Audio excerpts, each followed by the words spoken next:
El emperador Honorio no aceptó el reparto de Hispania del 411 y para deshacerlo utilizó a los visigodos. Así que desde Barcelona, Balia inició en el año 417 una campaña contra los otros bárbaros que ocupaban Hispania, empezando por los alanos y por los vándalos silingos. La razón de atacarlos es que controlaban la rica provincia de la Bética, además de Lusitania y la Cartaginense, y estas provincias eran algo prioritario para el poder del gobierno central. Tenemos muy pocos detalles sobre esta guerra tan decisiva, pero sabemos que los godos provocaron un verdadero baño de sangre bárbara en Hispania. El ataque debió de ser muy efectivo, ya que los alanos y vándalos silingos se retiraron rápidamente al estrecho de Gibraltar a principios del año 418. Aquí Balia aplastó tanto a los vándalos como a los alanos, prácticamente aniquilándolos. El rey de los alanos murió en batalla, mientras que el rey de los vándalos silingos fue capturado y enviado al emperador Honorio. Los supervivientes de la carnicería se dirigieron al norte y se unieron al rey de los vándalos Advingo, Gunderico. Por eso este Gunderico adoptó el título de rey de los vándalos y alanos y se convirtió en el líder del ejército más poderoso de Hispania. Tras esta guerra, los visigodos consiguieron por fin un asentamiento. Así los visigodos se asentaron en Aquitania II y en las proximidades de Novempopulania y Narbonense I. Esto constituía una gran región del oeste y el sur de la Galia, que incluía ciudades como Poitiers, Burdeos y Tolosa, que se convertiría en la capital del reino visigodo que se estaba aún gestando. Pero Balia no pudo disfrutar del resultado de sus victorias, porque murió poco después de llegar a Tolosa. Él fue sucedido por el rey Teodorico I, también conocido como Teodoredo, hijo ilegítimo o yerno de Alarico. Los vándalos necesitaban más tierras tras incorporar a la nueva población, y Honorio esperaba con calma el inevitable enfrentamiento entre los suevos y los vándalos. Los vándalos empezaron a invadir el territorio suevo y a bloquear a sus vecinos en el año 419. Como los suevos eran un grupo más pequeño y la estrategia imperial era evitar que un grupo de bárbaros se hiciera lo suficientemente poderoso para controlar toda Hispania, los romanos se pusieron del lado de los suevos. Un general llamado Asterio fue enviado a la Galaecia para ayudar a los suevos y capturar al usurpador Máximo, que permanecía protegido por los vándalos y que como a otros usurpadores se debía capturar y ejecutar. El punto de inflexión de esta guerra fue la batalla de los montes Nervaso, y el final fue que Máximo, el usurpador, fue ejecutado en el año 422. En este momento, el rey de los vándalos y alanos, Gunderico, decidió trasladar a sus maltrechas huestes y a su familia a la Bética, donde comenzaron a construir una flota para conseguir la hegemonía naval y saquear ciudades con acciones de piratería. Más que una derrota, los vándalos ganaron muchísimo trasladándose a la rica provincia de la Bética, y este fue un paso crucial para el futuro de los vándalos. Por otra parte, en el año 420 todo parecía indicar que el Imperio Romano en Occidente estaba en pleno proceso de recuperación. El responsable clave de estos éxitos fue el general Constancio, que como recompensa por sus servicios presionó a Honorio para que lo nombrara coemperador, y Honorio aceptó esto a regañadientes. Sin embargo, Constancio murió 7 meses después de su coronación.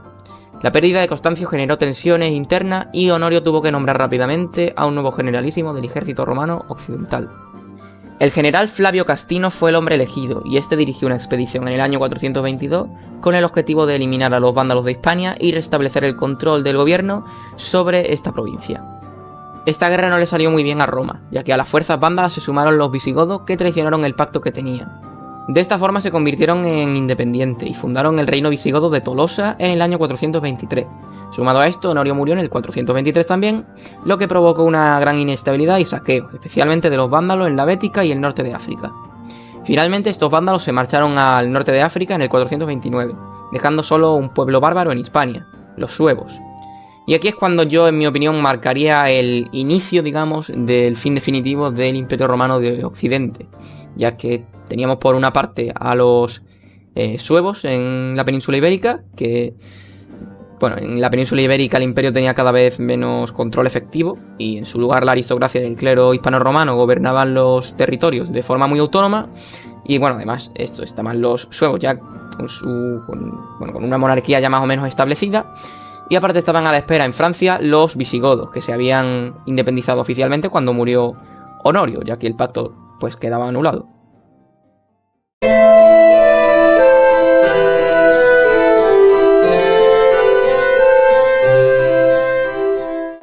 Ahora hablemos exclusivamente del reino visigodo de Tolosa, no de los suevos, porque de ellos ya hablaremos exclusivamente en otro momento. Honorio había muerto en el 423, dejando un reino visigodo independiente. Esto a Roma obviamente no le gustaba, y tras una guerra civil, Aecio, que era un general romano, establece con los visigodos una semi-independencia a cambio del apoyo militar que le brindarán los visigodos. Así, estos volvían a ser federados romanos y tras esta guerra civil fue proclamado emperador un niño de 6 años que se llamaba Valentiniano III, que por cierto, dicho sea de paso, era hijo de Gala Placidia, de la que ya hemos hablado. Y bueno, precisamente esta fue su regente hasta que murió en el 433. A ella le siguió Aecio, ya hasta la mayoría de edad de Valentiniano. La verdad es que la situación, a pesar de que no hubiese ninguna guerra, pintaba bastante fea. Los bárbaros campaban a sus anchas y el imperio no tenía los medios, no le quedaba otra que abandonar a su suerte las provincias más pobres y usar mercenarios como hombres de armas. El Mediterráneo se había convertido en un mar lleno de piratas vándalos, cosa que también destrozaba el comercio. La situación era tan grave que el emperador Valentiniano III se vio obligado a firmar un tratado de paz con Genserico, que era el rey de los vándalos, que reconocía la independencia del reino del mismo en el año 442. Volviendo a los visigodos, como veremos, los suevos se habían expandido mucho y habían sellado una alianza con Tolosa, casando al rey suevo con una hija de Teodorico, que era el rey de los visigodos, en el 449. Sin duda que los bárbaros se aliasen era algo bastante malo para el poder romano, pero todo esto dejó de importar mucho, porque se sobrevino algo mucho más grande. ¿Os acordáis de los hunos? Ese pueblo del que hablamos en la llegada de los bárbaros al imperio, que tan lejano a nuestros visigodos parecía. Bueno, pues había un cacique huno, Atila, que formó la Federación Huna y digamos que la expandió un poco. Bueno, pues resulta que a este Atila se le ocurre la brillante idea en el 451 de atacar la Galia. Evidentemente, tanto Roma como Tolosa, como muchos otros pueblos bárbaros dentro del imperio, se dieron cuenta de que o se unían todos o se iban al garete. Por este motivo se enfrentó la coalición de bárbaros y romanos contra los hunos en la batalla de los Campos Cataláunicos en el año 451. Esta batalla fue una masacre para ambos bandos. En ella murió el rey Teodorico, que era el rey de los visigodos como ya he mencionado, al que le sucedió su hijo Tulismundo. Gracias a esta batalla los hunos se replegaron y dejaron el imperio occidental en paz. Tulismundo era amigo de Roma. Parecía que después de todo Roma y los visigodos iban a dejar sus diferencias a un lado de la mano de este rey. Pero su hermano, Teodorico II, le tenía envidia y decidió conspirar para asesinarle en el 453. Por otro lado, Atila trató de atacar a Italia en el mismo año, pero murió en la batalla y finalmente la Confederación Huna murió con él. Gracias a esto, el emperador Valentiniano se sintió lo suficientemente confiado como para asesinar al general que lo había hecho su títere durante 2 décadas, Flavio Aecio, del cual ya hemos hablado, que era su regente. Cabe destacar que obviamente para este entonces Valentiniano ya era todo un hombre de más de 30 años que había dejado atrás su etapa de regente, pero claro, el general Aecio había ganado tanto poder y tanto prestigio que actuaba más él como emperador que el propio emperador, al cual lo tenía como, pues eso, un títere. Sin embargo, y tras el ya comentado asesinato de Aecio, Valentiniano fue también asesinado por seguidores del mismo Aecio al año siguiente. Estas dos muertes fueron el final de una era, porque a partir de entonces una serie de breves reinados sucedieron a la dinastía de Teodosio, y solo en raras ocasiones las autoridades imperiales trataron de restaurar el viejo orden romano fuera de Italia. Con ellos dos muertos empezaron a surgir muchísimos usurpadores por todo el imperio. El que más nos importa para este vídeo es el galorromano Avito, que tomó el poder con el apoyo de los visigodos en el año 455.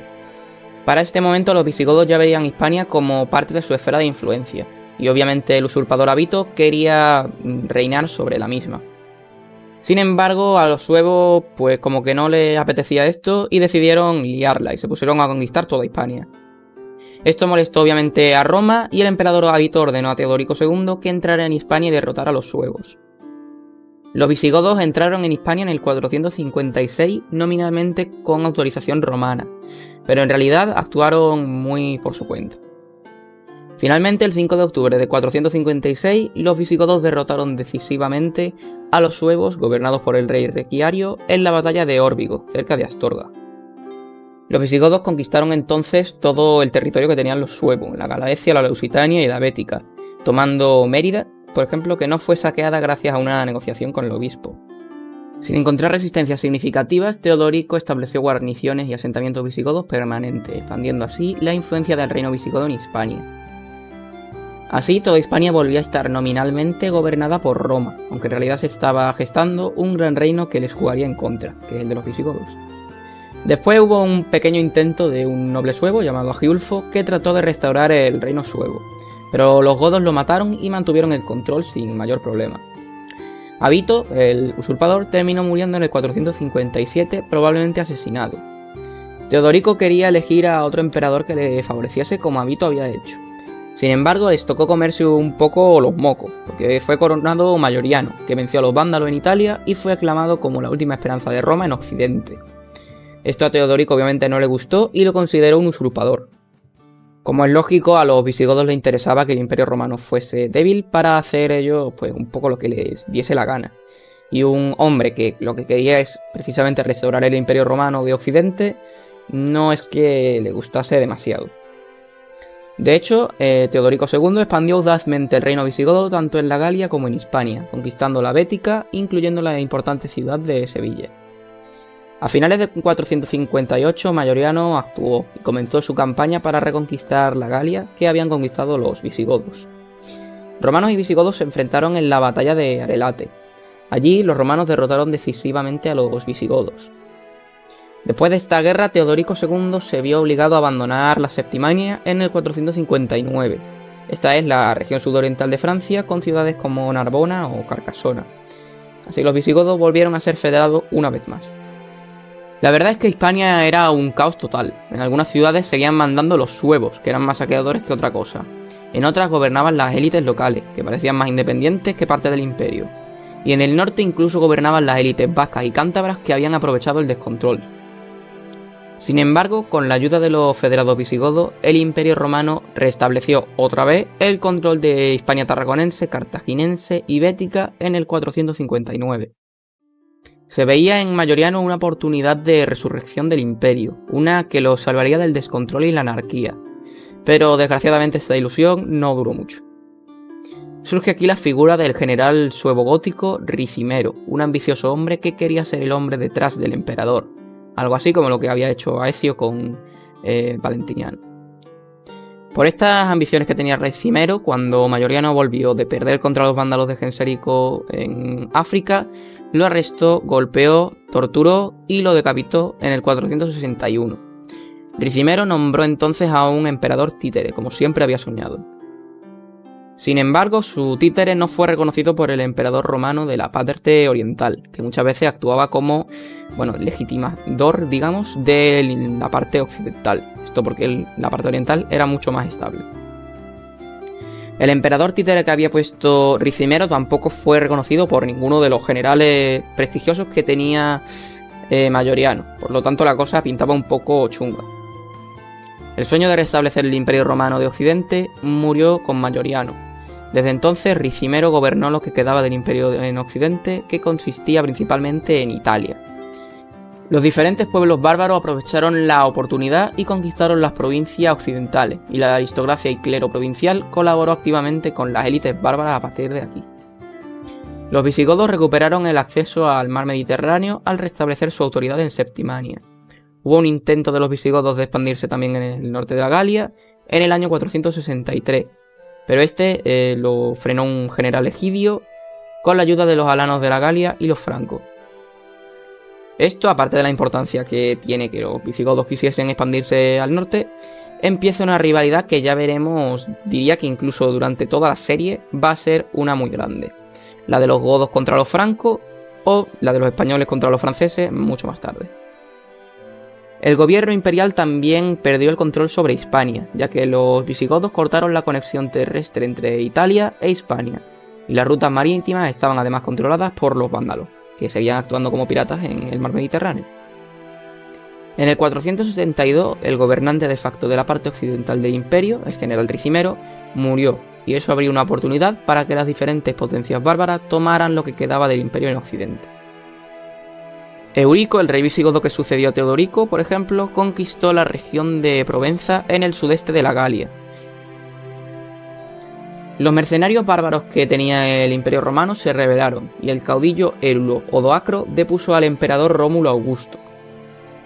Esto es muy importante, porque significó lo que la historiografía moderna considera el fin del Imperio Romano en Occidente, deponiendo un bárbaro al último de estos emperadores.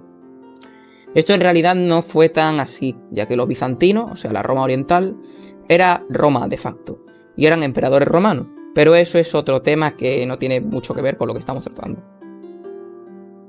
Igualmente ya hablaré un poco más de esto cuando toquemos el tema de Justiniano I. Ahora olvidémonos de Roma y vamos a volver a España. El reino suevo se había vuelto a formar con la aprobación de Teodorico II en el 465.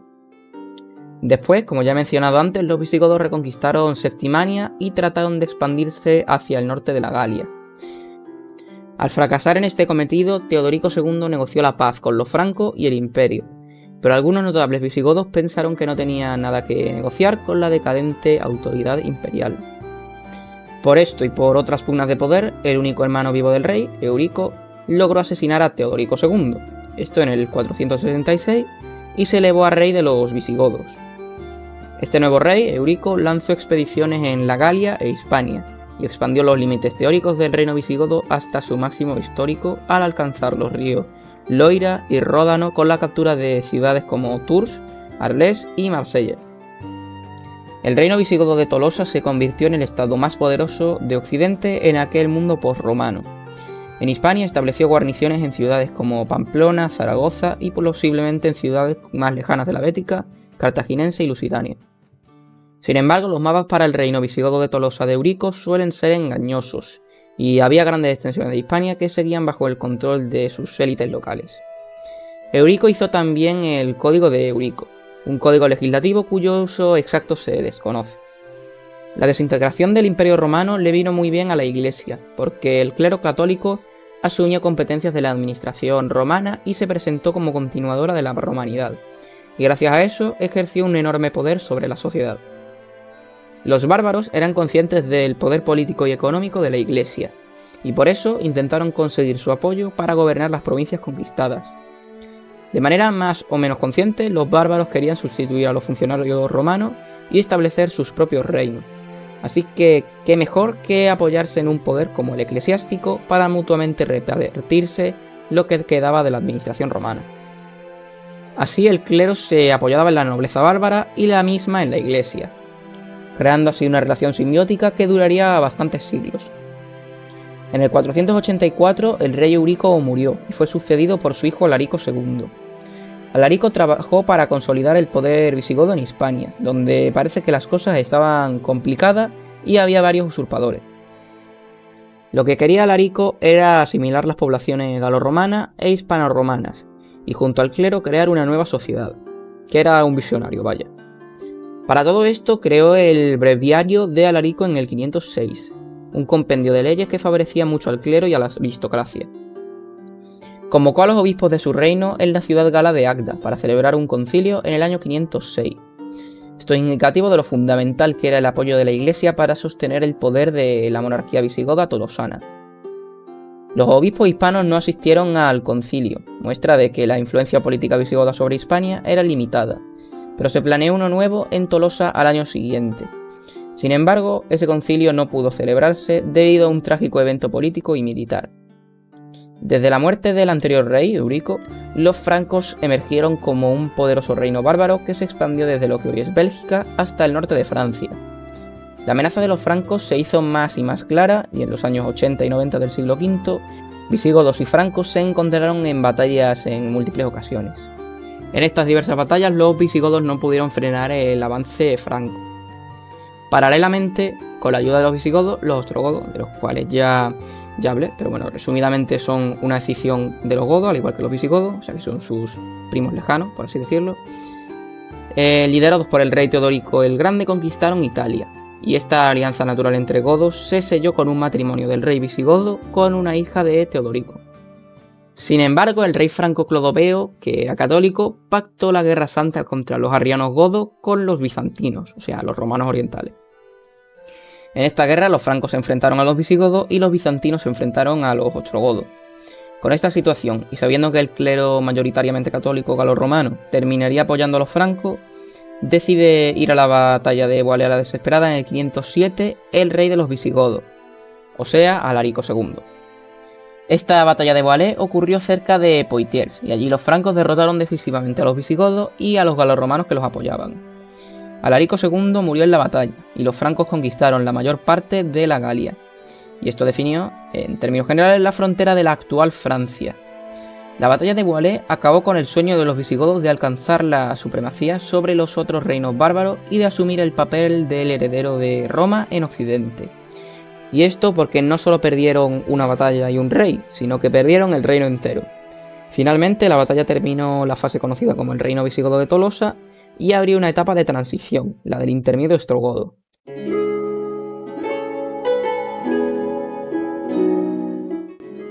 Regresemos ahora a la muerte de Honorio para hablar del reino suevo. A la retirada de los vándalos a África, los suevos se quedaron con sus territorios y se asentaron como el único pueblo bárbaro en Hispania. Con esta situación, probablemente ya habían dejado de ser grupos independientes de bandas y se habían unificado en la figura del rey Emerico. Los suevos se asentaron en ciudades fortificadas, como por ejemplo Braga, Lugo y Astorga. Lo que sí que es una incógnita es hasta qué punto poblaron también los campos y los labraron. Pero lo más posible es que, como hacían los visigodos, se dedicaran solo a gobernar. Cabe destacar que a estas alturas los suevos eran en su mayoría paganos germánicos, o sea que tenían sus propias versiones de dioses como Odín o Thor. En el 430 los suevos, liderados por el rey Hermerico, asaltaron la región central de la Galaecia, pues aún no había sido sometida. Sin embargo, Hermerico no logró someter esas ciudades gracias a sus fortificaciones, y viendo cómo algunos de los suevos murieron o fueron capturados, se vio obligado a restablecer la paz. El fracaso de esas incursiones demuestra que los suevos aún no tenían una base de poder sólida, ni siquiera en un área relativamente pequeña. El proceso de asentamiento y dominio suevo sobre la provincia de Galaecia fue lento y lleno de contratiempos para ello, porque gran parte de la población local era reacia a su presencia y a entregarles tributos y suministros. Los suevos estaban en una situación legal difícil, porque su presencia en Galaecia se debía a un pacto con un emperador usurpador y los romanos no les reconocían su estatus de aliado federado, algo que hubiera permitido asentarlos como un ejército a cambio de quedarse con parte de la recaudación en la provincia. Este fue un periodo muy inestable para Galaecia, porque con el vacío de poder dejado por la administración imperial y la llegada de los suevos, había quedado mucha intranquilidad y desorden. Los suevos de vez en cuando llegaban a acuerdos de paz con las élites locales, pero esos acuerdos se rompían y se restablecían constantemente. Roma cada vez controlaba menos la provincia, no tenía los recursos ni medios para defender a la población de los saqueos suevos. Este abandono de la provincia de Galaecia ejemplifica el gradual proceso de desintegración del Imperio Romano en Occidente. Para denunciar estas acciones de saqueo y deshacerse de los suevos, el obispo Idacio de Chave encabezó una delegación en el 430 para reunirse con Flavio Aecio, que era un importante general, en la Galia, y así pedir también ayuda militar.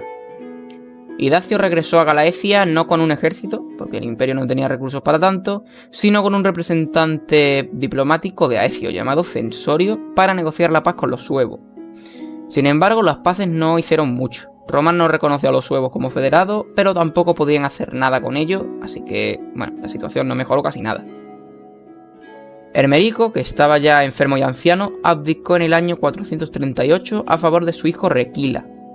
Aparentemente, los suevos no tenían una monarquía electiva, sino una hereditaria, o al menos en ese momento el poder de la dinastía gobernante se consolidó lo suficiente como para saltarse cualquier elección. También es revelador que Hermerico tuviera que abdicar por estar incapacitado para liderar un ejército, y es que para ser un rey bárbaro se debía ser un guerrero capaz. Su hijo Requila era mucho más beligerante y ambicioso. En su primer año de reinado, Requila rompió la paz con los romanos y comenzó una ambiciosa campaña para saquear y conquistar las provincias de Lusitania y la Bética. El movimiento era audaz, pero Lusitania estaba abandonada por el gobierno imperial, y la Bética era famosa por su riqueza. Así que, si Requila lograba conquistar estas provincias, los suevos estarían en una posición mucho más fuerte.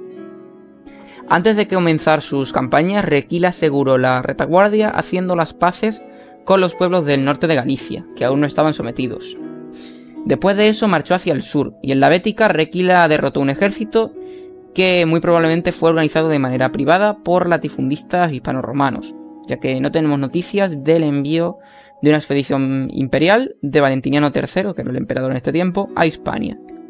Este ejército fue destruido totalmente y los suevos se repartieron el oro y plata que llevaban. No conocemos muchos detalles de esta campaña, pero su resultado fue que sobre el 446 los suevos ya controlaban la Lusitania, la Cartaginense y la Bética. Sin embargo, tenían un control muy débil fuera de la Gallaecia. Eran muy pocos y no podían realmente controlar todo el territorio. Se cambió un imperio que no podía controlar todo el territorio, o sea, el Imperio Romano, por un reino que también era muy impotente en el control de sus tierras, o sea, el reino suevo. El rey Requila murió en el año 448, en Mérida, que había convertido en una sede regia del reino para dejar claro que quería dominar toda Hispania. Fue sucedido por su hijo Requiario, que se había convertido al catolicismo probablemente para ganarse a los hispanos-romanos. Pero en cualquier caso, su conversión personal no se tradujo en una conversión masiva de los suevos al catolicismo. Eso fue algo que aún tardaría varias décadas en ocurrir, y en ese entonces la mayoría de suevos seguían siendo paganos. El rey Requiario continuó la agresiva expansión de su padre, haciendo primero incursiones en la Bética y luego dirigiéndose al norte al año siguiente para adentrarse en Vasconia. Requiario no solo viajó al norte de Hispania con fines militares, sino que tenía una misión mucho más importante. Después de cruzar los Pirineos, fue a Tolosa y se casó con una hija del rey de los visigodos. Después llegó la amenaza Una, pero a los suevos les dio exactamente igual. Debieron creer que estaban muy lejos, supongo. El emperador romano Valentiniano envió una delegación en el 453 para negociar la paz con los suevos. Sabemos que los suevos devolvieron a los romanos la cartaginense y la bética hasta el estrecho de Gibraltar, mientras que Requiario todavía mantuvo bajo su control las importantes ciudades de Mérida y de Sevilla. Más importante aún que esto, Valentiniano reconoció la independencia del reino suevo con su control sobre Galaecia, Lusitania y la Bética occidental, como ya habían tenido que hacer con los vándalos en el norte de África. Esto fue motivo de celebración, y el rey Requiario emitió sus propias monedas de plata con su nombre escrito. Un hecho muy notable, porque hasta ese momento ningún otro rey bárbaro había hecho eso para gritar a los cuatro vientos que su reino era independiente del Imperio Romano. Después de la muerte de Valentiniano III, los suevos invadieron la provincia de Cartaginense, y tanto el Imperio Romano como el reino visigodo de Tolosa enviaron un ultimátum a los suevos para que se retiraran de la Cartaginense y respetaran el tratado que habían firmado. Pero el rey Requiario había venido a jugar, así que los suevos doblaron su apuesta atacando también la Tarraconense. Pero esta vez la respuesta de Rávena, o sea la capital del Imperio Romano, y Tolosa fue abrumadora. El 5 de octubre de 456, los visigodos derrotaron decisivamente a los suevos gobernados por el rey Requiario en la batalla de Órbigo. Muchos suevos perecieron en la batalla, otros fueron capturados y otros pudieron huir. El rey Requiario fue herido y pudo escapar a Lusitania, aunque fue capturado allí y ejecutado en diciembre. La sede regia de los suevos, que para este tiempo era Braga, fue saqueada y sus iglesias quemadas. Por supuesto, eso no solo afectó a los suevos, sino que también saquearon propiedades de las poblaciones hispano-romanas de la actual Galicia y de las provincias de Zamora, Palencia y León. La campaña del 456 supuso la destrucción del reino suevo que había dominado parte de Hispania en la década anterior. El rápido auge y caída de los suevos muestra lo débiles que eran las bases de su poder, y al final el factor numérico fue la variable decisiva. El reino suevo desapareció por un tiempo, pero aparecieron bandas de suevos y estos causaron un clima de violencia que no se había visto en la región en más de una década. La pregunta ahora es, ¿dónde estaban los suevos ahora que el poder central se había desintegrado? Por un lado tenemos a los suevos desperdigados en algunas guarniciones de la Bética, que no fueron conquistados por los visigodos bajo el servicio romano hasta el 459. Los esfuerzos imperiales, o más precisamente visigodos, se centraron en esa región debido a su importante valor estratégico y al temor de que los vándalos pudieran reconquistarla. Por otra parte, en Galaecia hubo un noble llamado Agiulfo que intentó convertirse en rey suevo, pero este fue aplastado sin problema. Desde el 456 y hasta el 465, los suevos vivieron un periodo de anarquía algo parecido a lo que vivieron desde su llegada a España hasta la aparición de Emerico como rey unificador. Tras este periodo, el rey suevo Remismundo reunificó a los suevos hacia el año 465 con la aprobación del clero galaico romano y el apoyo decisivo de Teodorico II, o sea, el rey de los visigodos. Y para lograr esto tuvo que convertirse en hijo de armas de Teodorico II, una especie de vasallaje común entre los germanos. Aparte de la supremacía política y militar de los visigodos sobre los suevos, estos abandonaron su paganismo y se convirtieron al cristianismo arriano en el año 466, gracias a un misionero enviado por los visigodos. Recordemos que el rey Requiario, como ya hemos comentado, era católico, pero el pueblo aún no estaba convertido totalmente al cristianismo, y de hecho era casi en su totalidad pagano. Volviendo a Remismundo y al resurgimiento del reino suevo, no es que a Remismundo le gustara ser vasallo de los visigodos, y tras la muerte de Teodorico II, o incluso ya antes, Remismundo consideró que había dejado de ser cliente militar de los visigodos y se libró de la influencia visigoda. Remismundo atacó entonces la región portuguesa de Coimbra y también hizo saqueos en las provincias de Zamora, León y Asturias. Además de estos casos, Remismundo también logró ocupar ciudades con la colaboración de nobles locales, como fue por ejemplo el caso de Lisboa. Ante estas acciones expansionistas, los visigodos enviaron expediciones de castigo contra los suevos para mantenerles a raya. Desgraciadamente, la crónica de Idacio, que es la principal fuente escrita sobre los suevos, termina en el 469. Y tenemos un periodo oscuro de unos 80 años hasta el 550, del que prácticamente no tenemos noticias de Galaecia y los suevos. La verdad es que esto es una lástima, pero podemos asegurar que estos años oscuros fueron claves para la consolidación de un reino suevo aceptado por la élite provincial galaica y lusitana, como ya se intuye del reinado de Remismundo. O sea que lo de periodo oscuro no es porque fuese oscuro como tal en la época, sino porque simplemente no tenemos fuentes. Retomaremos el reino más adelante junto al intermedio ostrogodo y el reino visigodo de Toledo.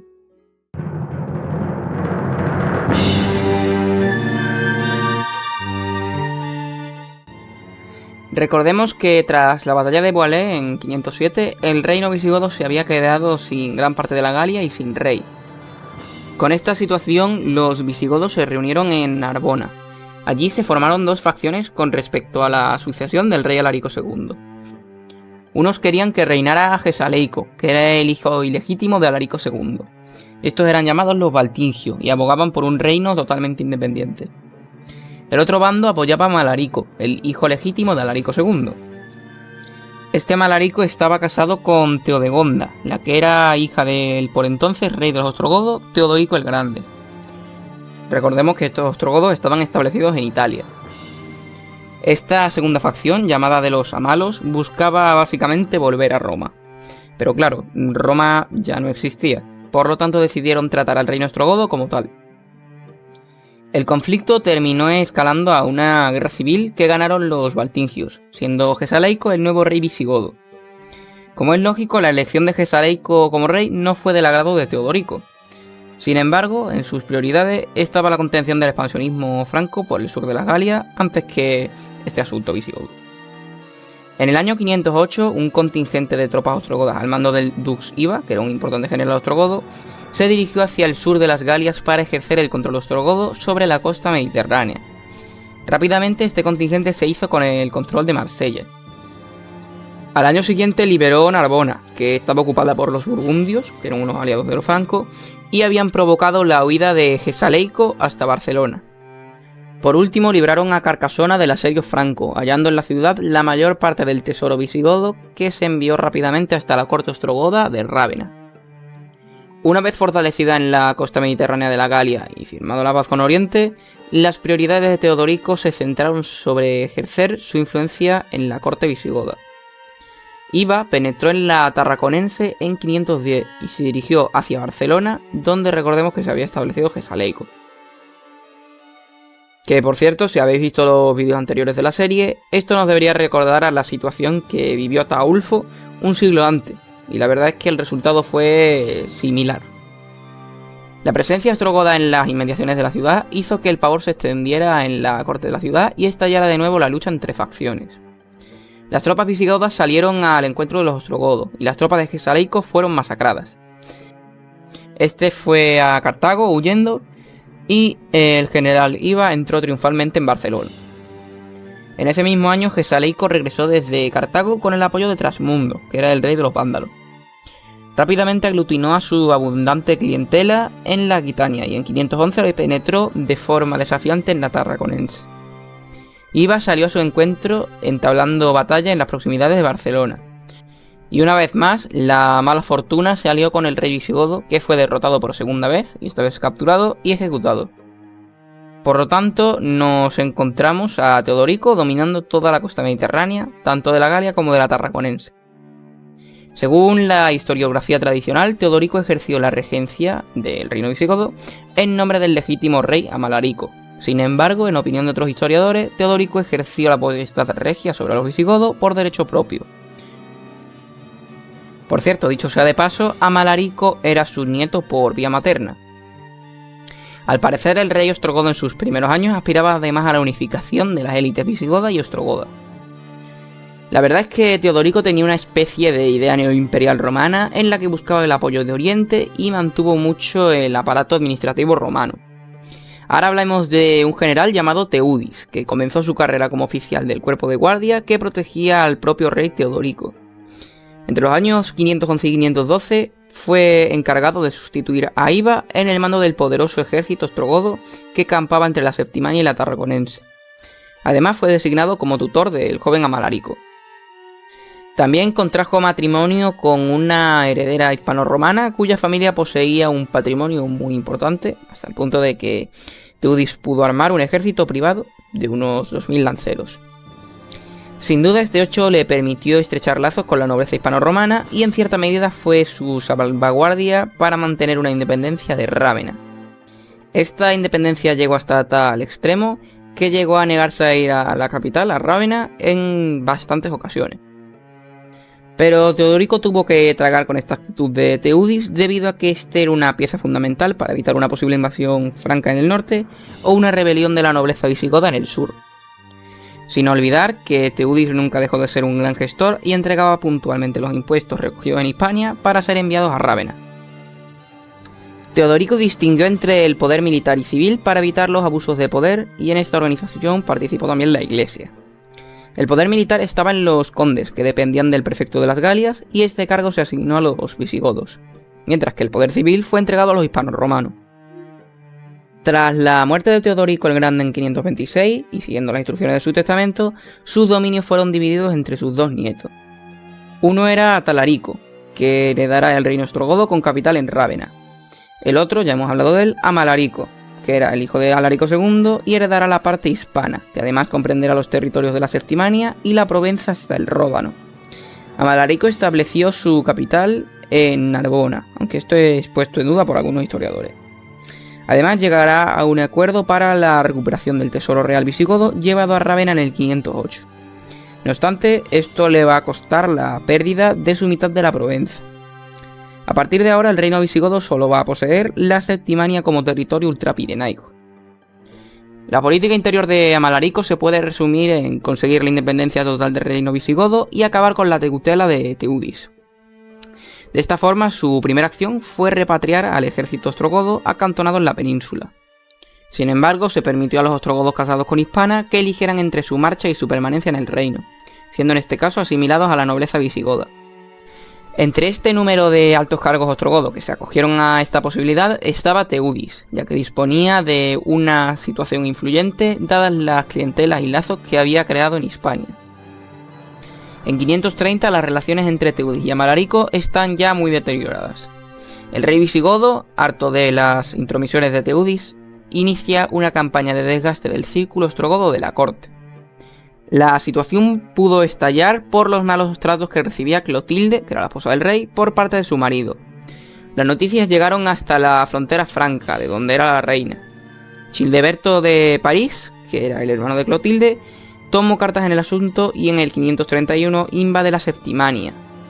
De esta forma y con el beneplácito de Teudis, derrota al ejército visigodo en las puertas de Narbona. Entonces Amalarico intentó escapar con el tesoro real hacia Italia, pero fue traicionado por sus propios hombres y degollado en el mismo puerto. El ejército visigodo va a aclamar como sucesor a Teudis, cuya primera medida va a ser reunir un consejo aristocrático en Gerona, donde será ratificado como rey en el año 531. En el mismo año, el estado visigodo aún no controlaba el sur y la fachada mediterránea de la península. A partir de este año se produjo una rápida expansión, eso sí, de Teudis hacia el sur. De hecho, parece ser que la corte de Teudis en 533 estaba instalada en Sevilla. La política exterior de Teudis podría tildarse de prudente, porque no intentó recuperar los territorios godos de la Galia, ni participó activamente en la guerra gótica y vándala iniciada por Justiniano, que era un emperador bizantino, que cobrará mucha importancia más adelante. En el 534 los bizantinos conquistaron las posesiones vándalas de Septem, la actual Ceuta, y las Islas Baleares. Y esto, como es lógico, Teudis lo interpretó como una amenaza para el reino visigodo. Con el inicio de la devastadora guerra gótica, Teudis se mantuvo inactivo hasta que su sobrino fue elegido rey de los ostrogodos cuando la posición de los ostrogodos estaba muy débil. El rey de los visigodos probablemente se comprometió a ayudar a su sobrino, pero no pudo hacerlo porque los francos merovingios lanzaron una campaña contra los visigodos en el año 541. El ejército franco cruzó los Pirineos pasando por Vasconia y saquearon con éxito la Tarraconense hasta asediar Zaragoza. Teudis mandó a su general Teudicelo con un ejército para levantar el asedio y los francos tuvieron que terminar su campaña. Esta campaña cada lado la interpretó como una victoria, pero en cualquier caso la cosa no estaba para muchas alegrías, porque poco después la plaga de Justiniano llegó a tierras hispanas.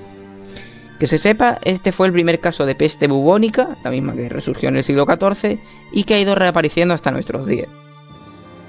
En los textos del siglo VI y VII se habla frecuentemente de una repentinus orbitus, de una muerte repentina, y esta muerte asociada a la plaga de Justiniano era muy temida.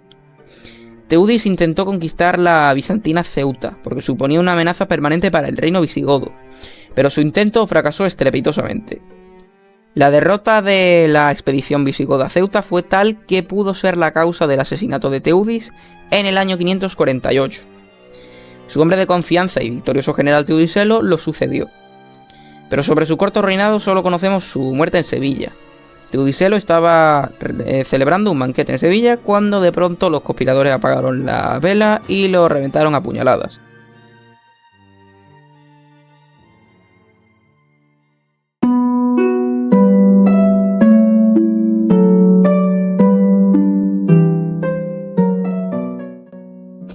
A Teudicelo le sucedió Agila en el año 549. Agila no pudo impedir que los bizantinos cruzaran el estrecho de Gibraltar y ocuparan parte de la provincia de la Bética y de la Cartaginense, fundando la provincia bizantina de Hispania en el sur y sureste de la península.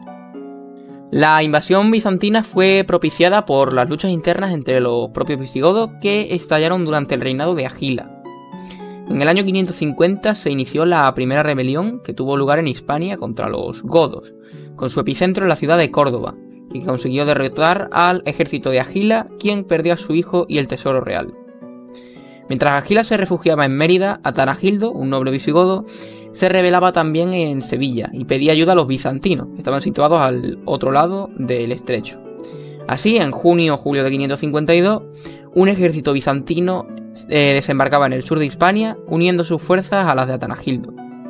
3 años después, en marzo de 555, Agila era asesinado por sus propios partidarios, quienes proclamaron a Atanagildo como rey para que rompiera su alianza con los bizantinos y los combatiera y expulsara de Hispania. Atanagildo fracasó en su intento de recuperar la zona ocupada por los bizantinos, lo que tampoco consiguieron sus sucesores durante casi 3/4 de siglo. Se consolidó así la provincia bizantina de Hispania, que se convirtió en la posesión más occidental del emperador Justiniano, que intentaba recuperar la unidad del antiguo imperio romano. Tampoco consiguió dominar a los rebeldes de Córdoba y tuvo que hacer frente a otras revueltas. Atanagildo dejó el reino arruinado, y el año de su muerte, que fue el 568, el reino daba la impresión de que se iba a fragmentar en una serie de reinos independientes. Tras la muerte de Atanagildo transcurrieron 5 meses sin que se hubiera elegido un nuevo rey, esto sin que sepamos las razones. Los nobles de Septimania eligieron entonces a Liuba I, en el año 568. Pero esto no satisfizo a los nobles de la península, en especial al clan de Atanagildo, que eligió al hermano de Liuba, llamado Leovigildo. Mientras Liuba se ocupaba de la defensa de Septimania, de nuevo amenazada por los francos, Leovigildo quedó encargado de los asuntos de Hispania y contrajo matrimonio con la viuda de Atanagildo. Cuando Liuba murió en el 572, Leovigildo, su hermano, quedó como gobernante único del reino. Como podemos ver, los visigodos solían tener problemas con la sucesión. No solo se cargaban a un rey cada 2 años, sino que la sucesión ni siquiera era hereditaria normalmente. Pero aquí ya sí que tenemos los primeros rastros de bueno, de eso, del gobierno hereditario, ya que pasó de Liuba a su hermano.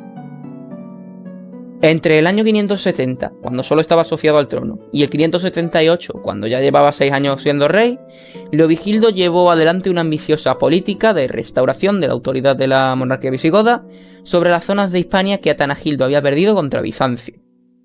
Comenzó en 570 con el ataque a la provincia bizantina de Hispania, en un momento en que las preocupaciones del emperador estaban centradas en las amenazas que provenían del otro extremo del imperio.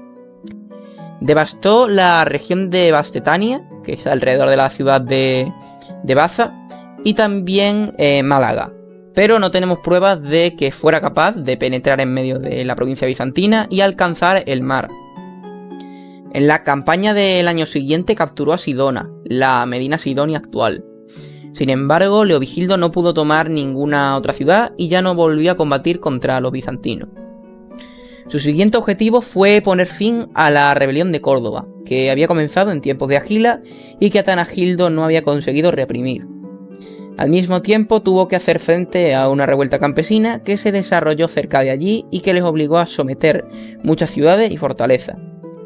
Años más tarde, en el año 577, también tuvo que acabar con una segunda revuelta, de campesinos también, que se produjo en Orospeda, la parte oriental de Sierra Morena. Entre el 573 y 576 se ocupó del noroeste del reino, la parte fronteriza con el reino de los suevos. Sí, esos suevos a los cuales ya les dedicamos un vídeo y que para este año seguían ahí sin mucha relevancia. Así, en el año 573 sometió la Savaria, un territorio del que se desconoce su localización exacta. Al año siguiente tomó la ciudad de Amaya y con ella toda la provincia de Cantabria quedó sometida. En el año 575 se apoderó de la región de Orense. De esta forma recuperó la enorme franja de terreno de la parte visigoda que limitaba con el reino suevo, formada por Orense, Asturias y Cantabria, y que en la práctica eran hasta entonces independientes. En 576 penetró en el reino suevo, pero llegó a firmar la paz con su rey, el rey Miro. También fundó el campamento de Villa Gozorum, el actual Toro, y en 582 la ciudad de Victoriacum, desde donde controlará los ataques de los vascones. Así pues, Leovigildo gobernó toda la península ibérica, aparte de la provincia bizantina y el reino suevo, a los que había puesto en peligro, y a los vascones en el norte, a los que los reyes godos nunca consiguieron subyugar. O sea que ya podemos ver que fue, por así decirlo, el restaurador del reino visigodo, porque de pasar de la situación horrible que había dejado Atanagildo a esta situación de ser casi amos y señores totales de la península ibérica, pues hombre, hay bastante. Y eso se consiguió, pues, prácticamente de forma íntegra gracias a Leovigildo. Al mismo tiempo que restablecía el dominio territorial de la monarquía visigoda, Leovigildo se ocupó de fortalecer el poder del rey. Para ello, por primera vez en la historia del reino visigodo, se vistió con ropajes que le distinguieran de sus súbditos y adoptó el ceremonial de la corte del emperador bizantino, poniendo fin así también al fácil acceso que tenían los nobles visigodos al rey, como ocurría con los antiguos jefes germánicos. Con la misma finalidad mandó acuñar monedas totalmente diferentes de las bizantinas, que mostraban el busto del rey y su nombre. Leovigildo también quiso poner fin al eterno problema de la sucesión al trono, intentando conseguir que la monarquía visigoda fuera hereditaria. Para ello, como había hecho su hermano Liuba I, en 573 asoció al trono a sus dos hijos, Hermenegildo y Recaredo, con la idea de que le sucedieran a su muerte. Pero su acción tuvo un éxito relativo, ya veremos por qué. Leovigildo llevó a cabo una revisión completa del Código de Eurico, por el cual se regían los visigodos, lo que dio nacimiento a un nuevo código que es conocido como el Código de Leovigildo. Pero su título original no ha llegado hasta nosotros, ya que no se ha conservado ninguna copia de él mismo. Entre las nuevas leyes que promulgó, que nunca las justifica recurriendo a argumentos religiosos, destaca una por la que abolió la prohibición de los matrimonios mixtos entre godos e hispano-romanos. En el breviario de Alarico estaban castigados por la pena de muerte y la Iglesia Católica de Hispania también los había condenado. El sentido de esta ley ha sido objeto de debate, pero algunos historiadores han defendido que su propósito era convertir a visigodos y a hispano-romanos en un pueblo unido. En resumen, lo que quería era crear un pueblo único fusionando a visigodos e hispanorromanos. Leovigildo también fue acusado de haber puesto fin a la tolerancia de los reyes visigodos, que eran arrianos, hacia los católicos de su reino y también hacia su iglesia, y bueno, fue acusado también de ser culpable de perseguir a la iglesia católica. En el año 579, Hermenegildo, el hijo mayor de Leovigildo, se había casado con una princesa franca católica llamada Ingunda, hija de Sigberto I, rey de Austrasia. La personalidad de esta chocó con Goswinta, la mujer de Leovigildo, que era arriana. Esto llevó a Leovigildo a mandar a su hijo a Sevilla, encargado del gobierno de la Bética, con una amplia autonomía para apartarlo de la corte además. En Sevilla, Hermenegildo conoció a Leandro, el hermano de Isidoro de Sevilla, del que hablaremos más tarde. Este Leandro, junto a la influencia de su mujer, hacen que Hermenegildo se convirtiera al catolicismo. Entonces Hermenegildo, además de convertirse al catolicismo, empezó a acuñar monedas proclamándose rey. Se levantó en armas contra su padre y pidió apoyo a los bizantinos en el 582, enviando a Leandro a Constantinopla para pedir el apoyo de Bizancio. La primera reacción del padre fue reunir un sínodo arriano en Toledo e intentar negociar con su hijo una salida de la situación, pero no se llegó a un acuerdo y se provocó una guerra civil. En el año 582, Leovigildo se dirigió con su ejército a Mérida, donde había muchos seguidores de Hermenegildo, y la tomó. Un año más tarde reunió un gran ejército e impidió que los bizantinos intervinieran en el conflicto. Después atacó Sevilla y venció a un grupo de suevos bajo el rey Miro que había venido a socorrer a Hermenegildo. Tomó y restauró Itálica y se asentó en ella con su ejército hasta que tomó Sevilla al asalto. Hermenegildo se trasladó entonces a Córdoba, donde fue apresado por el ejército de Leovigildo, mientras que el hijo y la mujer de Hermenegildo fueron llevados por los bizantinos hasta Constantinopla, y la princesa Igundis murió durante el viaje. Hermenegildo fue trasladado a Valencia y desde allí a Tarragona, donde fue asesinado probablemente por orden de su padre, Leovigildo. Al morir por ser católico fue considerado por la Iglesia Católica un mártir, y 10 siglos después fue canonizado como San Hermenegildo. Los cronistas hispanos y visigodos de la época hablan de él como un tirano, y San Isidoro dice que provocó una guerra civil innecesaria, mientras que los escritores extranjeros lo tratan de mártir. Por otro lado, parece ser que Leovigildo, poco antes de morir, se convirtió al catolicismo. Centremos ahora nuestra atención en los suevos. Tras la muerte del rey Miro en 583, le sucedió su hijo Eborico. Pero la derrota ante los visigodos, que quebrantó la fortaleza militar del reino suevo, pudo ser la causa de que al año siguiente Eborico fuera destronado por su cuñado Andeca y obligado a ingresar en un convento. Andeca, para fortalecer su posición, se casó de inmediato, en segunda nupcia, con la viuda del rey Miro, Siseguntia. Leovigildo no intervino enseguida porque todavía estaba intentando acabar con la rebelión de Hermenegildo, pero en cuanto consiguió ponerle fin, encabezó un ejército en 585 que penetró en el reino suevo y se apoderó de él por completo.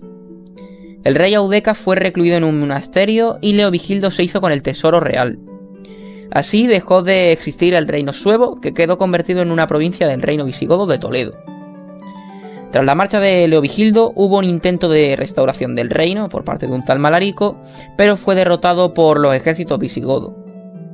Como consecuencia de la conquista fueron establecidos obispos arrianos en Viseo, Lugo, Tui y Oporto, aunque no parece que Leovigildo llevase a cabo ninguna acción violenta contra la Iglesia Católica del antiguo reino suevo.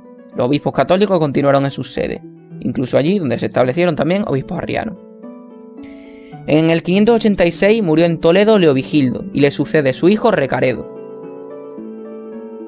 Recaredo desde el comienzo ya mostró su intención de abrazar el catolicismo.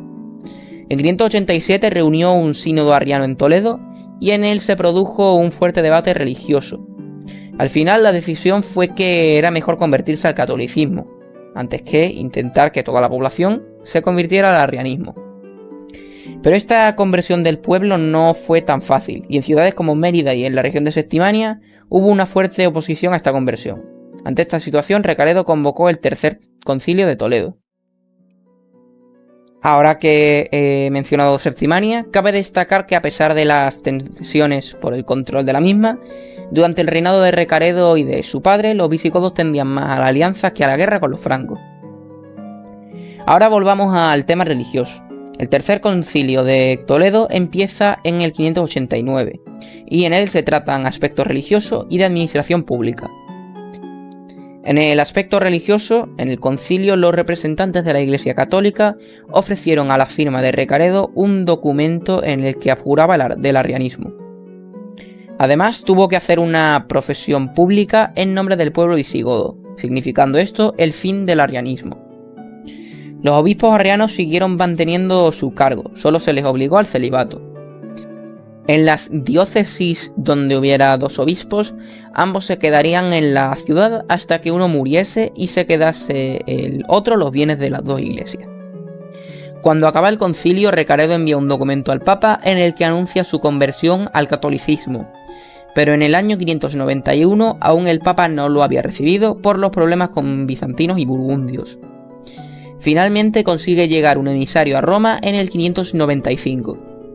Este retraso se especula que pudiera ser debido a problemas internos tras la conversión al catolicismo.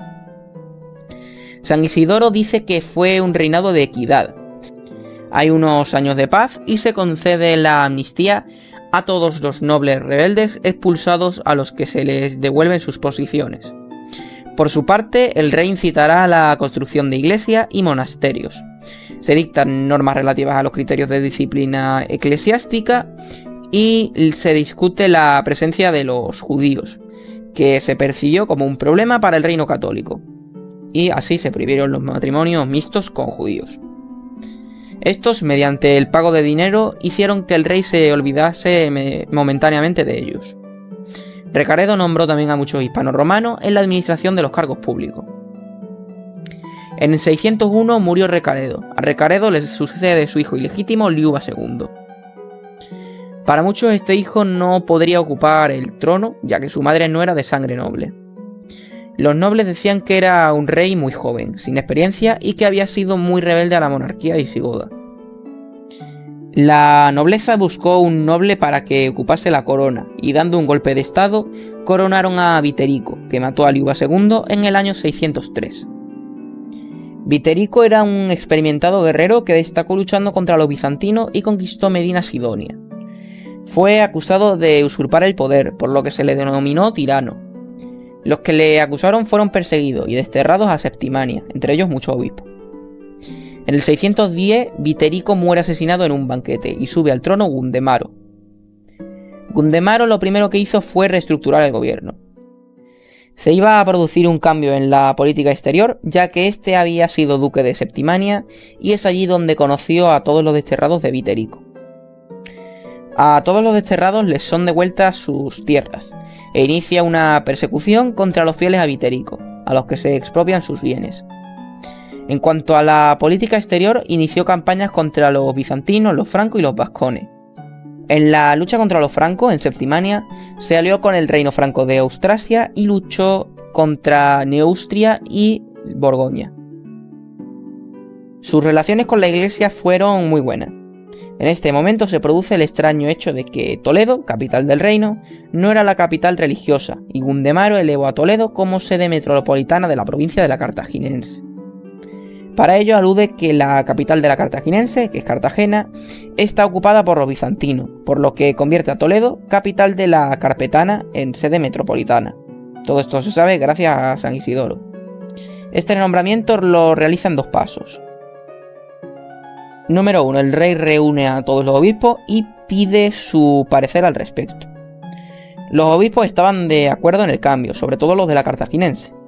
Y número 2. Gundemaro publicó un documento donde decreta la supremacía de Toledo sobre las demás sedes episcopales, firmado por los demás obispos de la Bética, Lusitania, Septimania, etc. En 612 murió de forma natural y es sucedido por Sisebuto.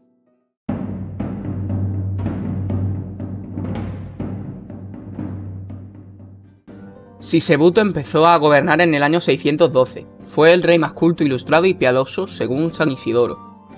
Luchó contra los bizantinos, se preocupó de la religión y perdonó a sus enemigos. Fue de una gran religiosidad e intentó convertir a otros reyes arrianos al catolicismo. Los monasterios y la vida cenobítica fueron impulsados por la corona. En cuanto a la política religiosa, se mostró muy exigente con los obispos.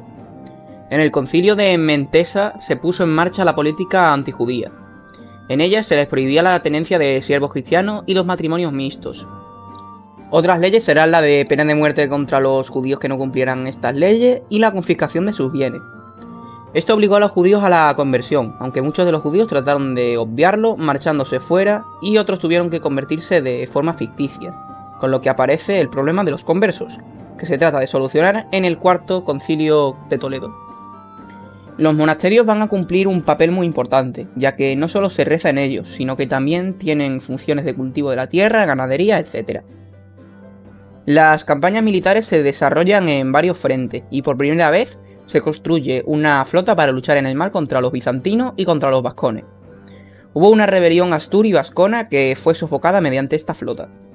Gracias a esta flota también se tomaron Cartagena y Málaga, donde se estableció un obispo en 619.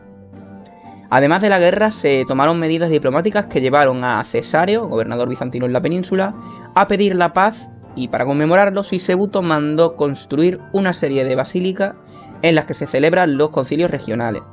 Entre estas destaca la Basílica de Santa Leocadia en Toledo. En el 621 muere Sisebuto por un exceso de medicamento.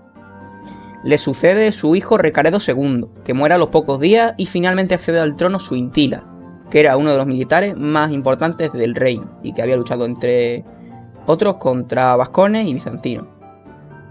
Suintila expulsó definitivamente a los bizantinos, con lo que extiende el poder del reino de Toledo por toda la geografía peninsular finalmente.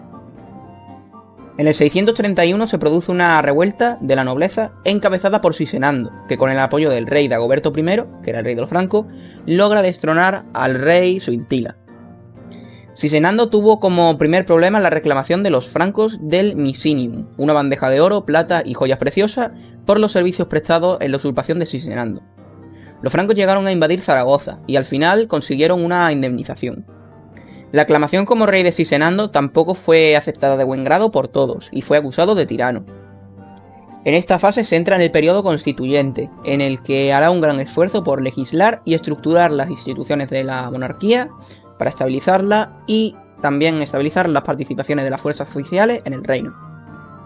El encargado de esto fue San Isidoro, que escribe un catálogo de las virtudes del verdadero rey. La realeza adquirirá ahora un carácter sagrado, porque desde ahora todo rey elegido debe ser ungido por la Iglesia, y debe pasar por la reunión de un concilio donde será aclamado como rey. Por lo tanto, nadie puede atentar contra un elegido de Dios. Además, establece unas leyes para la sucesión del trono. Todo esto se pone en marcha ya que la falta de legislación provocaba la inestabilidad política. Esta reorganización política se pone en marcha en el Cuarto Concilio de Toledo en el 633. Algunos historiadores creen que todos los problemas políticos antes del concilio se reflejan en que han aparecido monedas acuñadas por Iudila, un usurpador. En este concilio condena a Iudila y también se trata el problema de Suintila, que estaba aún vivo aunque ya no era rey. Todo el que a partir de ahora conspire contra el rey será considerado traidor, rebelde y será castigado. El Cuarto Concilio de Toledo introduce una serie de reformas políticas a partir de un compromiso entre la Iglesia, el rey y la aristocracia. El rey debe ser una persona de signo nobiliario y goticista. El concilio se puede dividir en dos apartados. Uno, la obra disciplinar o eclesiástica, en la que se establece la disciplina eclesiástica y la unidad litúrgica, creándose la Iglesia Nacional Visigoda. El nombramiento de los obispos no será realizado como hasta ahora por el rey. Se dicta la inmunidad del clero en los tributos, aunque se diferencian los bienes personales de los eclesiásticos. También se legisla el papel de las escuelas para formación de los clérigos y se siguen promulgando leyes en contra de los judíos. Y la segunda parte, la obra administrativa. En esta se establece que la legitimidad del rey visigodo no vendría por herencia, sino por elección y consagración del elegido, y el que atente contra eso caerá en un crimen abominable por dos razones. Ya había sido previamente jurado por los demás nobles y era consagrado, por lo que caerían sobre él las leyes de la Iglesia, la excomunión. Muerto el rey, se tiene que reunir los nobles y los obispos, que elegirán al nuevo rey. El rey debe de gobernar con justicia y piedad y será condenado por la Iglesia todo rey que gobierne despóticamente. Ya veremos que este tema de la elección va a dar que hablar porque no siempre se respetaba. Además, el concilio trató el tema de Suintila y dictaminó que no tiene derecho a gobernar, ya que había cometido irregularidades en su gobierno, y además Suintila firmó un documento en el que renunciaba a cualquier derecho al trono. Suintila devolvió los bienes adquiridos durante su reinado y murió en el 641 en Toledo, mientras Cisenando y San Isidoro mueren en el 636. A Cisenando le sucede Chintila, y así se celebra en el mismo año de su elección, en el 636, el Quinto Concilio de Toledo. Sus hechos se conocen sobre todo gracias al Quinto y Sexto Concilio, debido a la nulidad de otras fuentes. Subió al trono el mismo día que murió Cisenando. Además, 2 o 3 días después se celebra el Quinto Concilio de Toledo, como ya he mencionado. En 638 se convoca el Sexto Concilio de Toledo, en el que se reunieron muy pocos obispos del centro de la península. A los judíos se les obligó a firmar un documento por el que se comprometían a convertirse en la fe cristiana, pese a lo cual siguió existiendo una gran cantidad de judíos sin convertirse. Chintila muere en el 639 y le sucede su hijo Tulga. Tulga era un rey de débil carácter e incapaz de controlar la nobleza visigoda. En el año 642 se alzó una revuelta dirigida por Chindasvinto, que se hizo con el trono. Bajo el reino de Chindasvinto vamos a asistir a las grandes depuraciones.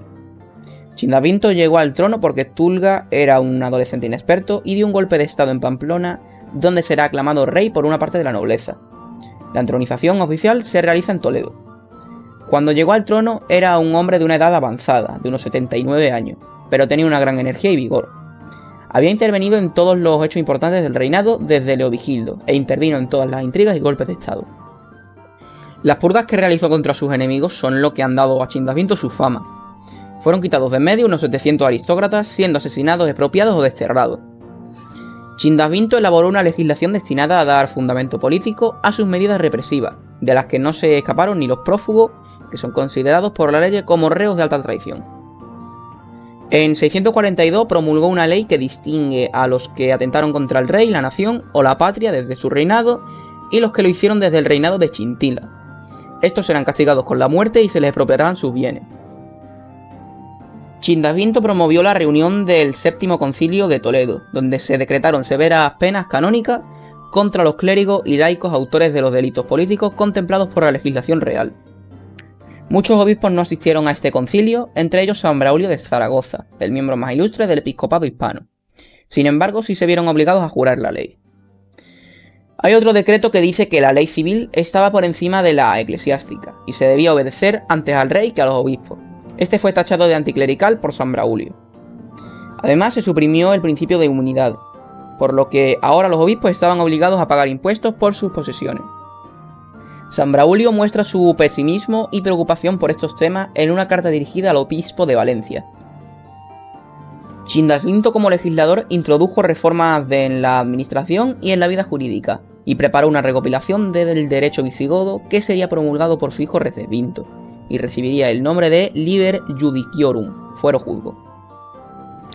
Entre otras existían 98 leyes promulgadas por Chindasvinto, de las que la mayoría eran sobre política económica. Estas leyes significarán un saneamiento de la hacienda pública debido a las confiscaciones de bienes y una mejora en la moneda. En cuanto al terreno militar, en 642 los vascones vuelven a los ataques. Además, una embajada enviada por los francos es detenida en Zaragoza, por lo que las relaciones con los francos se vuelven muy tensas. En el año 649 surgió una importante iniciativa que, aun siendo contraria a la letra de legislación real sucesoria, podía sin embargo salvar el reino de un delicado trance. Los promotores de la idea fueron San Braulio, Eutropio, que era el obispo de Tarazona, y Celso, gobernador tal vez del distrito civil del Ebro Medio, donde estaban enclavados estos dos obispos. Los tres personajes dirigieron una carta a Chindasvinto proponiendo la asociación al trono de su hijo Recesvinto, para que fuera en vida su corregente y luego tras la muerte sucesor suyo. Chindasvinto sucedió a lo solicitado, y el 29 de enero de 649, Recesvinto fue asociado al trono. San Braulio pretendía que la transición de un reinado a otro fuera tranquila y pacífica, y que se evitara el revanchismo. Esto se entiende ya que hacía poco un gran caudillo llamado Froya se había rebelado con el apoyo de los vascones en la Tarraconense. Durante varios meses los vascones sitiaron Zaragoza. Por fortuna para los sitiados, un ejército mandado personalmente por Recesvinto llegó a tiempo de socorrerles. Los vascones fueron vencidos, Froya murió y Zaragoza y sus defensores se salvaron. Es probable que este desenlace feliz coincidiera con los últimos días de la larga existencia de Chindavinto, que murió en el año 653. San Leandro, por otra parte, murió en 651. Durante el reinado de Recesvinto empieza un periodo que se denomina de deshielo político, que consiste en buscar la paz con los nobles castigados por su padre, sin que la figura de este se vea desprestigiada.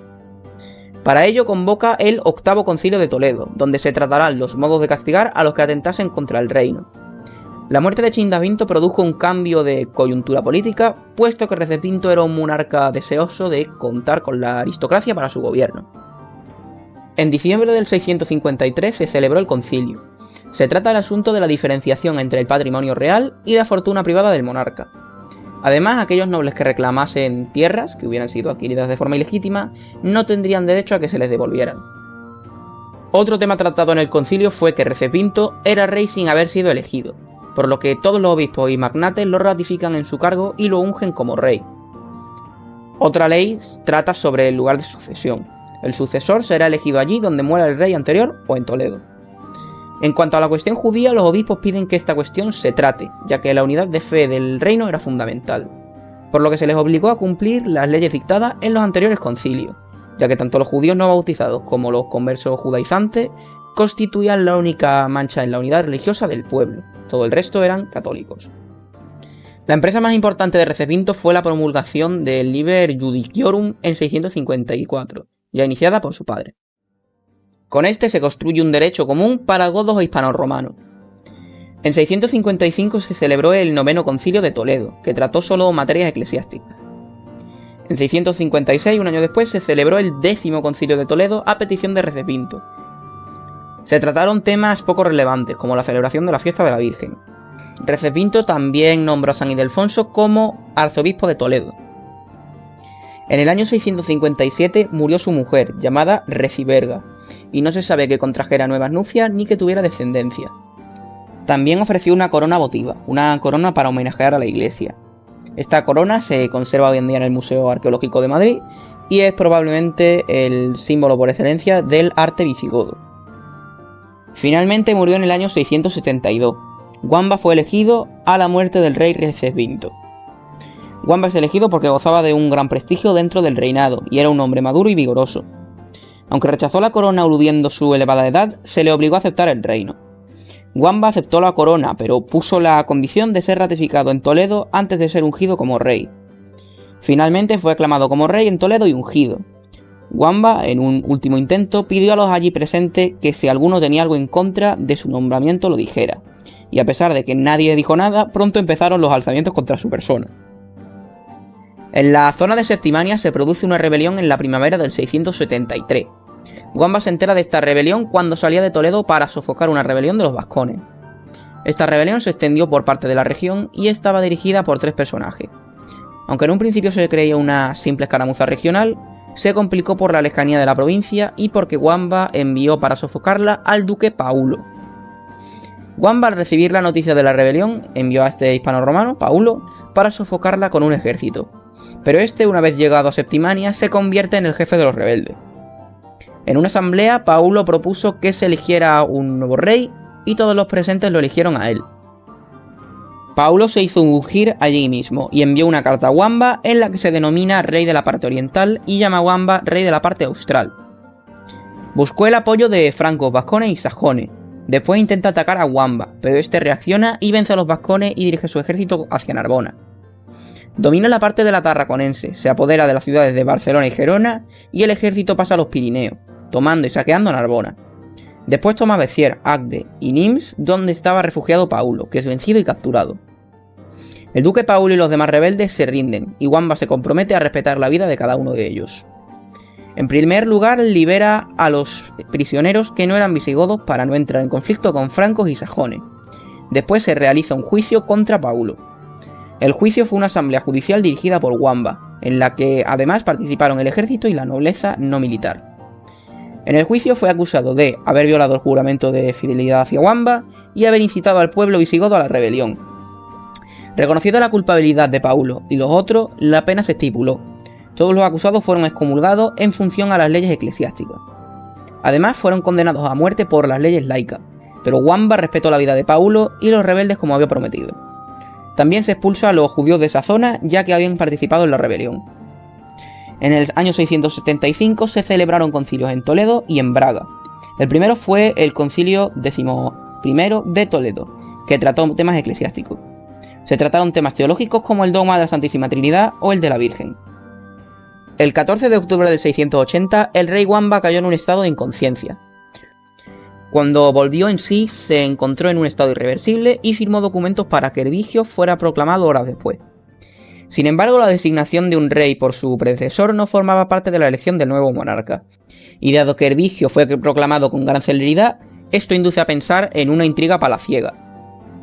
Las circunstancias de su ascenso al trono hicieron que Hervigio hiciera una política de grandes concesiones y sometimiento a la nobleza y a los obispos.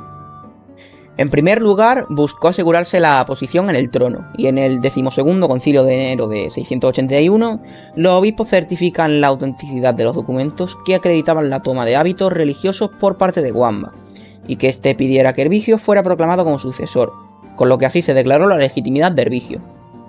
En el mismo concilio, el rey tenía preparadas 28 leyes antijudías, como la referida a la obligatoriedad del bautismo, la prohibición de la circuncisión, no poder tener esclavos cristianos, prohibición de celebrar fiestas judías o el seguimiento de los desplazamientos. Aunque eso sí, se derogó la pena de muerte que había legislado Sisebuto. La época de Hervigio es de una gran fragilidad y crisis económica, con secuelas de hambre que marcan el periodo hasta el punto de que la población no tenía para pagar los impuestos. Esto se puso de manifiesto en el 13º concilio de Toledo. Ante la debilidad del monarca, los conflictos con la nobleza y para evitar represalias contra su familia, casó a su hija Sixilo con Égica, un magnate pariente de Wamba. Puesto que Hervigio no podía esperar que un hijo suyo pudiera mantenerse en el trono, el matrimonio de Sixilo con Égica era una forma de compatibilizar ambas familias. Para evitar que sus hijos quedaran desamparados cuando él desapareciera, hizo jurar a Égica que garantizaría la protección de la reina y de sus hijos. En 687, sintiéndose mortalmente enfermo, Hervigio proclamó a Égica rey. El nuevo rey trató de debilitar la posición de su familia política para impedir que se presentaran como sus rivales. El 11 de mayo de 688, el rey inauguró el 15º concilio de Toledo, para liberarse del juramento que le había hecho al Hervigio de proteger a la familia real. El rey presentó a los obispos la disyuntiva entre el juramento prestado a Hervigio, de proteger a la familia de Hervigio, y el juramento que había tenido que hacer a Hervigio antes de ser rey, relativo a prestar justicia al pueblo. Égica planteaba que ambos juramentos eran incompatibles, y esto suponía que Hervigio había condenado injustamente a personas y les había arrebatado bienes para otorgárselos a su propia familia. Pero revertir tales injusticias suponía perjudicar a la familia de Hervigio, por ello planteaba ser liberado de alguno. Además también planteó revocar las medidas acordadas en el 13º concilio de Toledo, acerca de la protección de la familia de Hervigio. En el 15º concilio, Égica no tuvo el éxito esperado para perjudicar a la familia de su mujer, pues aunque los obispos juzgaron que el interés público estaba por encima del de una familia, esto no implicaba que la familia del rey precedente debía quedar desprotegida. Respecto de la revocación de la protección de la familia de Hervigio, aprobada en el 13º concilio, los obispos indicaron que tal protección no podía impedir que se hiciera justicia si hubiera culpabilidad en delitos. En noviembre del 691, la viuda de Hervigio fue recluida en un convento, lo que revocaba parcialmente lo acordado en el 13º concilio, en el que se prohibía a la reina viuda el casarse en segundas nupcias, pero le garantizaba no ser obligada a ingresar en la vida monástica. De este modo, el monarca reinante se aseguraba la estabilidad del poder al impedir el engrandecimiento de otra facción nobiliaria en caso de que la reina viuda pudiera casarse de nuevo. Las medidas contra la familia de Hervigio le pudo acarrear el enfrentamiento con un sector poderoso de la nobleza y el clero. Fue en este contexto cuando Égica tuvo que enfrentarse a una conspiración para reemplazarle en el trono y asesinarle. Se ha conservado una moneda a nombre de Suniefredo, que demuestra que los conspiradores tuvieron el control de Toledo durante un tiempo. En mayo del 693, el rey convoca el 16º concilio de Toledo para sancionar las medidas contra el metropolitano de Toledo, Sisberto, que habría ungido al rey Suniefredo en Toledo. Entre los conspiradores aparecieron parientes del rey Hervigio, pero parece que esto fue una artimaña de Égica para liquidar a la familia de Hervigio de una vez por todas. El concilio actualizó la legislación contra los judíos que traducen leyes efectivas, Los judíos quedan restringidos a la libertad comercial. Se prohíbe a los judíos el acceso al cataplus o lonja de contratación, una especie de aduana donde llegaban los productos del exterior. Se prohíbe el comercio entre los judíos y los cristianos, solo podían hacerlo con gente de su misma religión. Si se convertían al cristianismo tendrían la igualdad con los cristianos.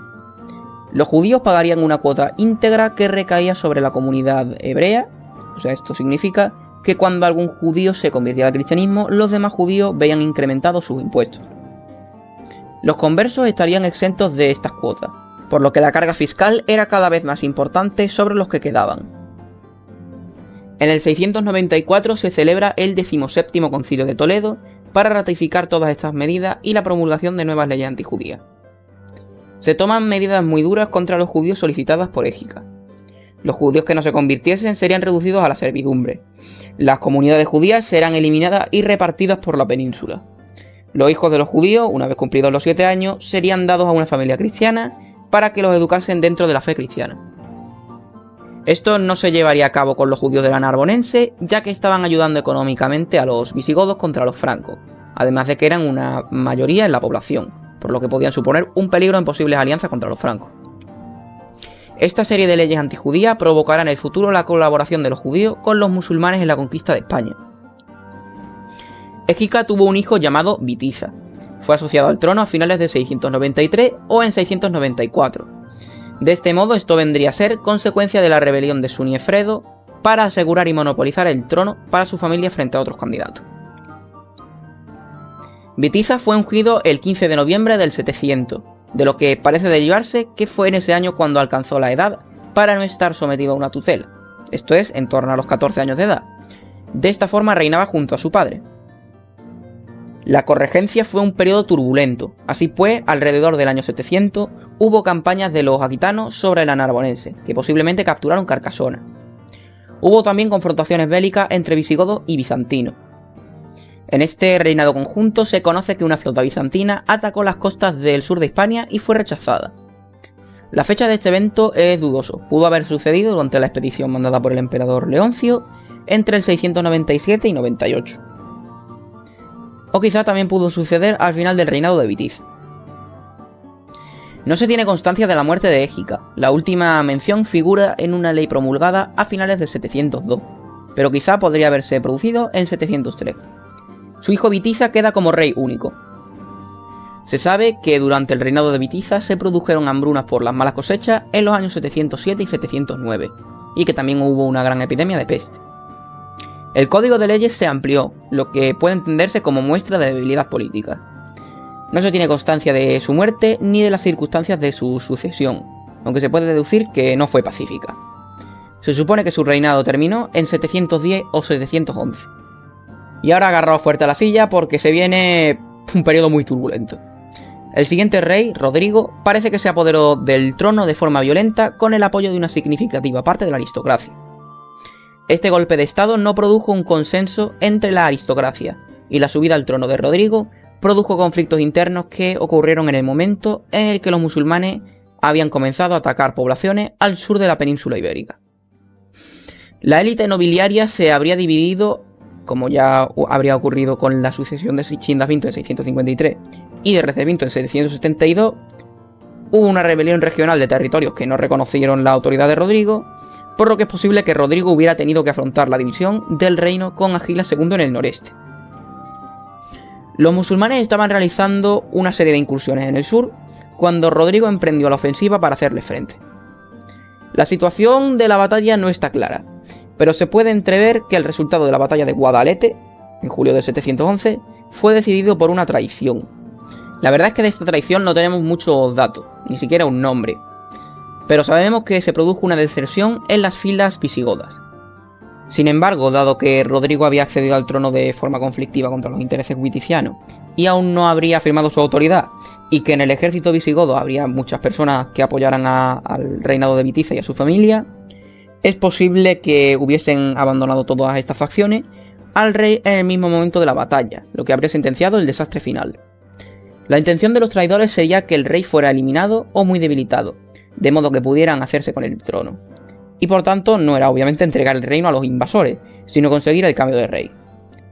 Pero su plan no fue como esperaban, y también perecerían no se sabe si fue en esa batalla o poco después. El resultado fue la completa destrucción del reino visigodo y la muerte del propio monarca, de Rodrigo. La muerte del rey y de la élite cortesana, tanto partidaria como adversaria de Rodrigo, así como la conquista de la capital, paralizó el sistema político, y la nobleza regional se sometió a los invasores negociando la conservación de su estatus político y económico. El final del reinado de Agila II, que era el usurpador, digamos, del reinado de Rodrigo, puede datarse con las victorias musulmanas en el Valle del Ebro y en Zaragoza, de modo que puede deducirse que murió luchando. Tras su muerte fue elegido Ardón como rey. En 716 los musulmanes cruzaron los Pirineos e invadieron la Narbonense, que era lo último que quedaba, y finalmente la conquistaron en el año 720. Ardón podría haber muerto luchando entonces. Así acaba la historia del reino visigodo por una división de intereses bastante tonta dentro del reino que los musulmanes supieron aprovechar bastante bien, el famoso Dividet Impera, solo que aquí no dividieron ellos, sino que se dividieron los mismos enemigos de los musulmanes, a los godos.